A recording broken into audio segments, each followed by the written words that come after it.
Happy New Year to all my Rangers viewers. And what better way to celebrate yesterday's wonderful thrashing of Celtic by having some Auchentoshan. Remember, that's Gaelic for we are the people. And after yesterday's wonderful win, we certainly are the people again. What can I say about yesterday's 3-0 win? I know what I can say. Brendan Rodgers, Callum McGregor, Neil Lennon, Scott Brown, your boys took one hell of a beating. Kenny Dalglish, Sir Billy Connolly, Martin Compson, Pope Francis. They took a thrashing yesterday they won't forget in a hurry. Willie Collum, Frank Connor, Michael Stewart, Hugh Keevins. It was a thrashing they won't forget in a hurry. That's how it should be. Rangers totally dominant. So remember that. King James II and Guy Fawkes and whoever else out there might be deluded Celtic men, they were truly put in their place yesterday at last. I've been waiting a long time to say that, and hopefully I'll be saying it again soon in the near future. To get back to the actual game, what a great game it was. Depleted Rangers defence. Only one guy would normally have been playing in that defence, and that was Shefty. And yet we coped admirably with Celtic, who admittedly didn't play well. You must look at the stats and say Rangers had 29, I think it was, 29 shots at goal, 9 on target. Celtic had 4 and 1 on target. That was Kelly's only save just before half time. Celtic had the majority of the possession, but that's only because we allowed them to play it back and forward amongst their defence in their own half. Cart horse Vickers to Scales to one of the fullbacks, back to the goalie back to them, and so on and so on. So that's the only reason they had the majority of the possession. It was all in their own half as they tried to get out. And it looked like any time we broke forward, we could score. We actually hit the woodwork twice, apart from the 3 great goals. So it was a truly dominant performance. The players look confident, they look hungry, they look determined to show that they're better than they've been described as in the last few weeks especially. The manager must have been pleased to see how well they played. The fans were delighted, obviously, a full Ibrox with no Celtic fans, that's just how we like it. And for once, of course, the minute silence for the Ibrox disaster was impeccably observed. Wonder why that was. So great game, great result. Everybody bar one, I would say, played well to greater or less extent in the Rangers team. The one I wouldn't give pass marks to was by Rami. He was too slow, too indecisive. Quite a few breaks we had when it was him in possession. He obviously didn't know what to do at the end of it all, whether to pass it or shoot. He was too slow. He ended up just running into traffic or losing the ball or whatever. So he should have been replaced well before he was. I think it was 10 minutes from the end. And then Danilo came on, and promptly scored a goal.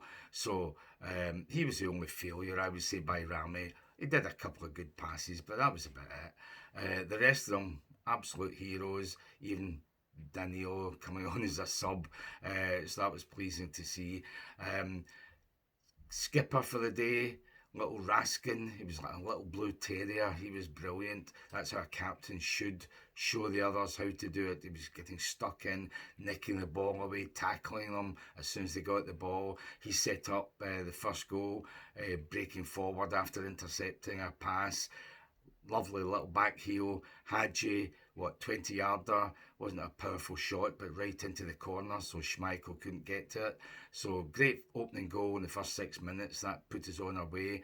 Raskin, in a way, was responsible for the second goal as well, because his header down had to be blocked on the line by Schmeichel, and thankfully it just bounced out to Proper, of all people, who just lashed it into the net. Couldn't believe it was him. So maybe that'll do him a world of good. He might actually get some confidence to start looking like the player that we thought we were getting, 6 months ago now. So hopefully that'll turn his season around as well. So 2-0 up, obviously coasting. And then the Danilo one, the third one, came from Shefty, one of our better guys as well, tackling somebody out in the Celtic right wing, surging forward, low ball into the box. Cart Horse Vickers sliding in, half blocked it. Usually he blocks all these, but he only half blocked it, and it went to Danilo, and he just first timed it into the net. 3-0. We're in seventh heaven, even if it's only three, and thoroughly enjoying the discomfort of the Celtic players. So that was it. Wonderful game for us. Great victory. It's only one game, but little victories, that's all we can take from now on. We're not going to win the league. So just little victories like bang goes Celtic's invincible season. That suits us because we're unbeaten at home. So that is another little tick, I suppose. So let's keep that going. Hopefully we can win the Scottish Cup. At least get to the final and then win it. Hopefully we can get into the knockout rounds of Europa. Little victories, and just to take the smile off that sly, smug Brendan Rodgers' face was worth it. So that was another good thing. I won't end in a downer, but the second last thing I'll say is that referee Don Robertson, yet another disgrace. I mean, little Alistair Johnson, a real Ned, in the first half, he jumped up for the ball. Well, he didn't really jump up for the ball with Hadji. Hadji was ahead of him. The ball's obviously going to be headed by Hadji. Johnson's no chance of getting it behind him, so he just forearms him, elbows him in the back of the neck, and he goes down. Normally, that would be, oh, is it a yellow or a red card? And VAR would maybe look at it. No, neither.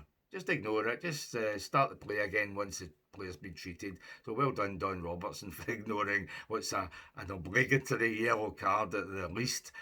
So that wee guy gets away with everything, actually, in an Old Firm game, Alistair Johnson. And then, ironically or not, just before the end of the first half, Shefty running alongside Kuhn near their corner flag, and he gets the ball, tackles him, gets the ball, his arm flails out and he hits him. He must have hit him in the nose because he needed about 3 minutes treatment, and I don't know if there was any blood, but they tried to make it look as if there was blood. So yellow card right away for Shefty, but nothing when you elbow a guy in the back of the neck, nowhere near the ball.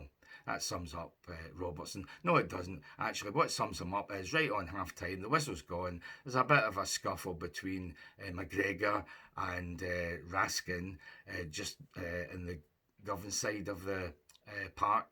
Players all around eventually, they get split up. And what happens? Robertson just lets McGregor walk away and he books Raskin. I wonder why. Oh, that's right. McGregor was already on a yellow card, so he'd have to have sent him off. So normally referees in this sort of handbags at dawn situation, usually they either book each player or they just give them a word and let them go. No, he books one, lets the other guy go. Oh, the Celtic skipper. Oh, the guy on a booking. So that sums up Don Robertson, an absolute dud. Anyhow, I don't want to end on that bitter note. Let's just keep remembering what a wonderful game it was for us. Great goals, great performance, everybody getting stuck in, even by Rami, but he's too weak and slow. So we can't ask for more than that. Oh yes, we can. We can ask for the same dedication, energy, determination on Sunday at Easter Road, and then next week at Dens Park. So get 6 points there. It won't make any difference to the overall league positions, but just show that that's not a one-off, that we can do that on a regular basis. And who knows, come May, we may be running around Hampden with the cup, as they used to say in this day and age. So, Happy New Year again. Let's hope it continues to be that.